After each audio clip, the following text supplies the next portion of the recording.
a horrific murder a few days after Christmas. Hello viewers, in this video, we'll tell about the shocking story behind the unsolved murder of Elizabeth Andes. So, let's begin the video. 3 days after Christmas in 1978, Bob Young and his girlfriend Elizabeth Andes were leaving the apartment they had secretly shared with Sue Parmalee and her boyfriend John, a young couple. In order to save money, the two young ladies shared the apartment with the daughter's fathers. Their refined fathers were unaware that they were sharing it with their daughters as well. On December 28th, Bob Young came back to the flat that evening with a vacuum cleaner and a bag of clothes to help his girlfriend clean up so they could get their money back when they moved out. But the windows of their apartment were dark when he turned into the parking lot. Expecting to find a note explaining Beth's absence, he instead found something much more horrific. His girlfriend had been stabbed and strangled, and her body lay in a bedroom splattered with blood, along with a dresser that had fallen over. Elizabeth's boyfriend finds her dead in their apartment.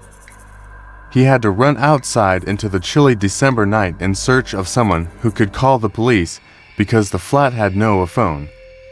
Oxford, Ohio, the little college town where the two had attended Miami University, had not witnessed a murder in decades, and definitely not one as gruesome as this one. Elizabeth Andes was discovered on her bedroom floor by the time police arrived.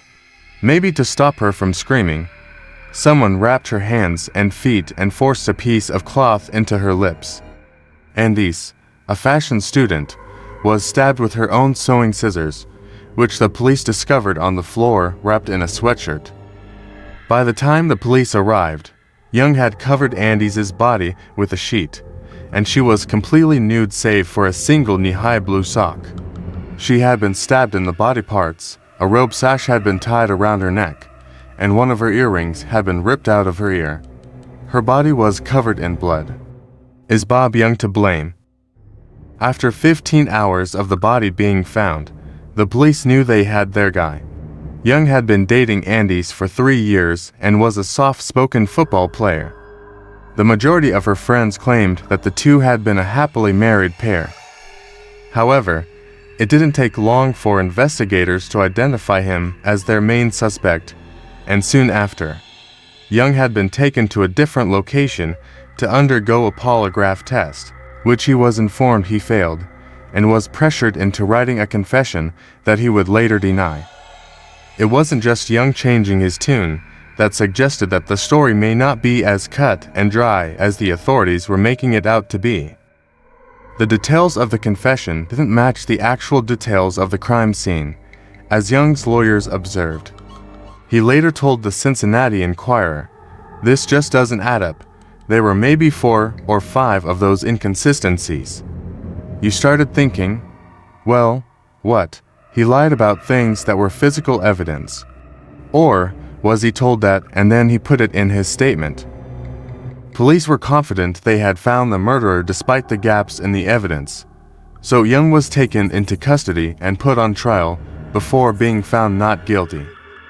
The only method Beth's family knew to get justice filing a wrongful death lawsuit against Young in civil court was after the authorities assured them that Young was the culprit and that the matter was closed. In a civil trial, the threshold of certainty for a jury is much lower than in a criminal case, and yet, once again, the jury sided with Young. Countless potential suspects. Many years later, reporters Amanda Rossman and Amber Hunt turned the case into the main topic of their popular podcast Accused's first season. They repeatedly brought up the issue of how the police's fixation with Young hindered a thorough investigation of the case. They had no further information in the absence of a conviction.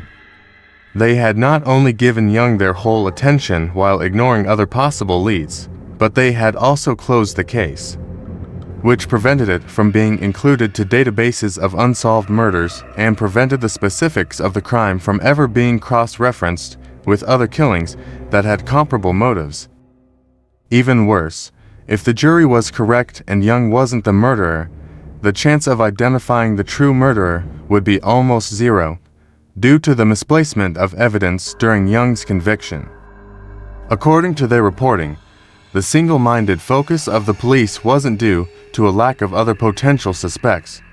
Beth's boss, Robert Buzzcall, called police shortly after the murder and said, "You might want to talk to me."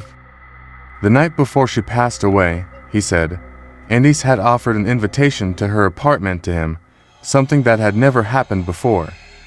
He claimed that the two smoked weed, drank wine, and watched a movie on TV. Friends of Beth were doubtful. They claimed that Call had a terrific crush on his worker, which Andes did not share or find amusing. One of her co-workers identified Call, a creepy guy, and said that she and Beth always walked home together on the nights that he was there. Nor was Call the only one. There had been a conflict with the maintenance man at the apartment, who Andes claimed had left her door unlocked. An incident which angered her so much that she reported it to the apartment complex on the day of her murder. There was an old flame from high school, who also had a crush on the slain girl, and then there was Boyd Glasscock. Did unrequited love lead to homicide? It was the first time Glasscock had ever visited Young's home after his arrest. It happened a few days after Young had been released on bail. The two men had worked as house painters during the summer but, according to Young, hardly knew each other. But on that day, Glasscock acknowledged having loved Young for years and claimed that he was aware of Young's love for him as well, that Beth had been in the way, and when Young asked him to leave, he shoved a wrapped gift into his hands, a pincushion drizzled in some red substance that could have been blood. Unfortunately, because the authorities were concentrating on Young at the time, none of these leads or any others were followed up on. Though he still maintains his innocence, even today, Young blames himself for the lack of closure in the death of the young woman he loved.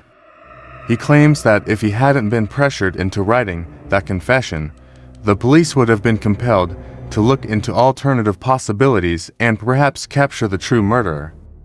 As it is, we may never know the answer to the question that Elizabeth Andy's father reportedly blurted out when Young's acquittal was announced in court, "Then who killed my daughter?" Friends, this was the shocking story behind the unsolved murder of Elizabeth Andes. Viewers, what you can say about this case, please tell me in the comment box. Friends, if you liked this video, please like the video and subscribe my channel for more amazing videos, and do not forget to press the bell icon. Take care of yourself, and I meet you in a new video.